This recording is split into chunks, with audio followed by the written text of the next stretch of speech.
संतोष देशमुखांची हत्या करताना मारेकऱ्यांच्या चेहऱ्यावरती कोणताही पश्चात्ताप अथवा भीती नव्हती. सीआयडी आणि एसआयटीने केलेल्या तपासातून माहिती समोर. संतोष देशमुख यांचे कुटुंबीय आज मुख्यमंत्री देवेंद्र फडणवीसांची भेट घेणार. मुंबईमध्ये संध्याकाळी मुख्यमंत्र्यांची भेट घेणार. राज्य मंत्रिमंडळाच्या बैठकीनंतर आमदार सुरेश धस आज मुख्यमंत्री फडणवीसांची भेट घेणार.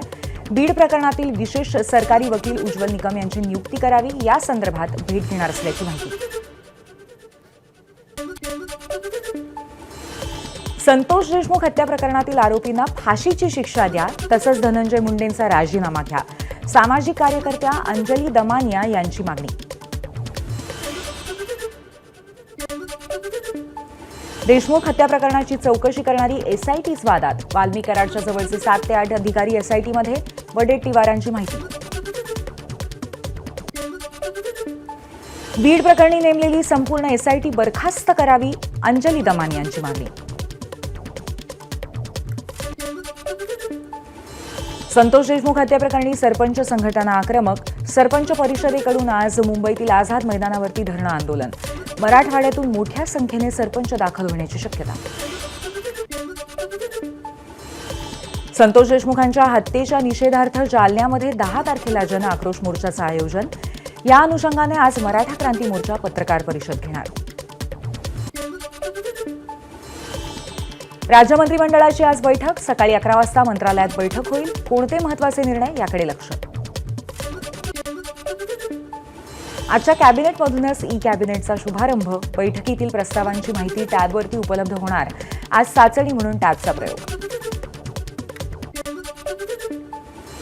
प्रजासत्ताक दिनापूर्वीच पालकमंत्री पद वाटपाचा तिढा सुटण्याची शक्यता. येत्या 2 दिवसांमध्ये पालकमंत्री पदाबाबत बैठकीत निर्णय होण्याची चिन्ह आहेत. राष्ट्रवादीची अंतिम यादी लवकरच जाहीर होईल. माजी मंत्री छगन भुजबळांची नाराजी दूर होण्याची शक्यता आहे. आज किंवा उद्या अजित पवार छगन भुजबळांशी संवाद साधणार असल्याची माहिती. आगामी महापालिका निवडणुकीच्या पार्श्वभूमीवर मनसेची आज आढावा बैठक. राज ठाकरे शिवतीर्थावरती मनसेच्या सर्व विभाग प्रमुखांची बैठक घेणार. ठाकरे गटाच्या मुंबई महापालिका निवडणूक तयारीच्या स्थगित झालेल्या बैठका आजपासून पुन्हा सुरू. उद्धव ठाकरे मुंबईतील मतदारसंघांचा आढावा घेणार, तसंच स्थानिक पदाधिकाऱ्यांची बातचीत करणार. वर्षा गायकवाड यांच्या विरोधामध्ये अपक्ष उमेदवाराकडून निवडणूक याचिका. वर्षा गायकवाडांविरोधातील याचिकेवरती हायकोर्टातनं निकाल राखीव. वर्षा गायकवाड यांनी मतदारांना पैसे वाटल्याचाही याचिकेतनं आरोप. सुधीर मुनगंटीवार आज घेणार मुख्यमंत्री फडणवीसांची भेट. चंद्रपुरातील आंतरराष्ट्रीय पर्यावरण दिनानिमित्त भेट होणार आहे.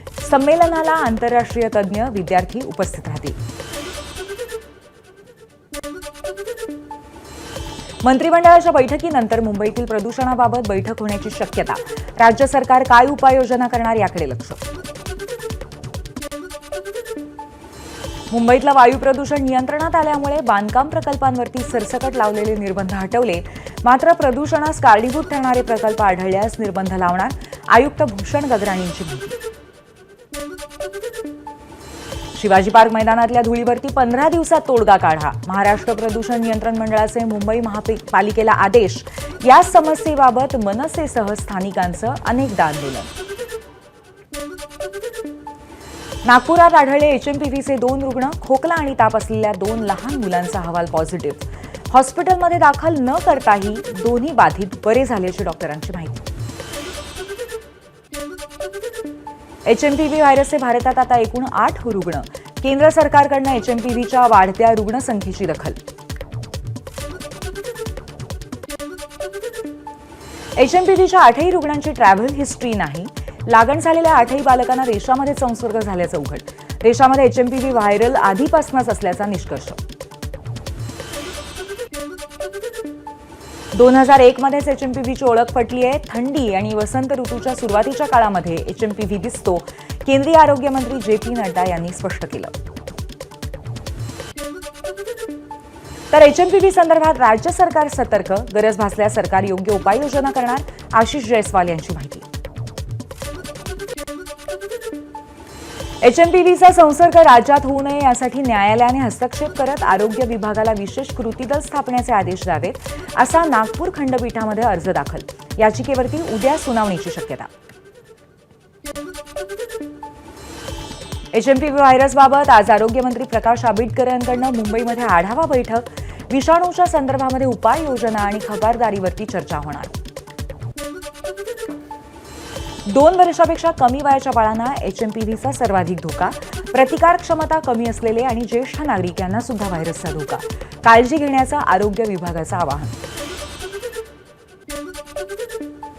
मुंबई महापालिका क्षेत्रामध्ये एचएमपीव्ही बाधित कोणताही रुग्ण नाही. नागरिकांनी मार्गदर्शन सूचनांचं पालन करावं. आरोग्य सेवा संचालनालयाचं आवाहन. एचएमपीव्ही संसर्गाबाबत पुणे महापालिका दक्ष. पुणे मनपाकडून नायडू रुग्णालयामध्ये विलगीकरण व्यवस्था. नायडू रुग्णालयामध्ये विलगीकरणासाठी 50 बेड्स आणि 5 अतिदक्षता बेड्सचीही व्यवस्था.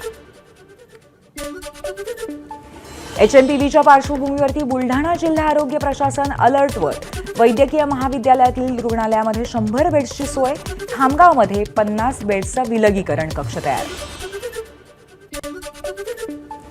F2 वाघीण आणि तिच्या 5 बछड्यांचा मार्ग रोखल्याच्या प्रकरणाची हायकोर्टाकडून गंभीर दखल. सुमोटो याचिकेवरती उद्या तातडीची सुनावणी. राज्याच्या मुख्य वन संरक्षकांना जाब नोंदवण्याचे आदेश जारी. राज्यातल्या व्याघ्र प्रकल्पामध्ये आता पर्यटकांना मोबाईल बंदी. जिप्सी चालक गाईड्स यांनाही जंगल सफारीवरती जाताना मोबाईल नेण्यास बंदी. आता मोबाईल व्यतिरिक्त स्थिर कॅमेरे नेता येतील. एबीपी माझा, उघडा डोळे बघा नीट.